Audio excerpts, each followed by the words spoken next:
السيد لوط نجيب، باعتباركم مدير قطاع التكوين المهني لولاية سكيندا يعني منذ أكثر من سنة، يعني لاحظنا أن القطاع عرف خلال السنوات الأخيرة نوع من الحركية الاقتصادية، ونلاحظ نوع من الاندماج يعني في الحركية الاقتصادية للبلاد وللولاية بشكل دوما نحن في ولاية سكيكدا وتحت إشراف السيدة والي الولاية.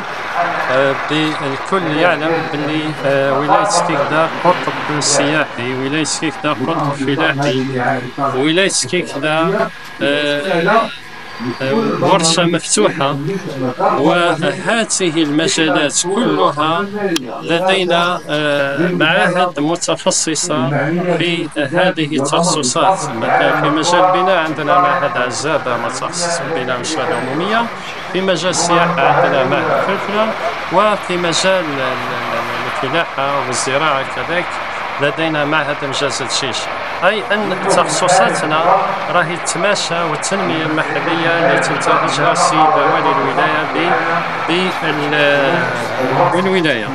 إضافة إلى ذلك المرافقة الدائمة للسلطات المحلية للقطاع واحتضانه، هذا يساعد ويساهم إطارات القطاع على النشاط، وكذلك يساعد أبناء الولاية من الولوج إلى مؤسسات القطاع، ومنها الولوج إلى عالم الشغل بإذن الله.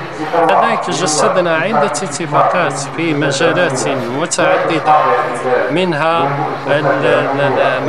مع اتفاقية مع القرية السياحية روسيكادا، اتفاقية مع مديرية السكن وتحت إشراف السيدة والي الولاية من أجل إعادة الاعتبار وترميم نزاركات في بلد سكيكدا، إضافة إلى اتفاقات مع بناء سكيكدا.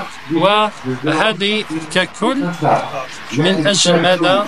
من أجل فتح الباب أمام شباب ولاية سكيكدا للولوج ولاختيار حرفة تناسبهم، ومنها تعتبر كانطلاقة نحو عالم الشغل. إضافة وتنفيذا للسلطات العليا كذلك في تكوين منحة البطالة، أمرت السيدة الوالي أن يكون عدد التكوين في منحة البطالة لا أكثر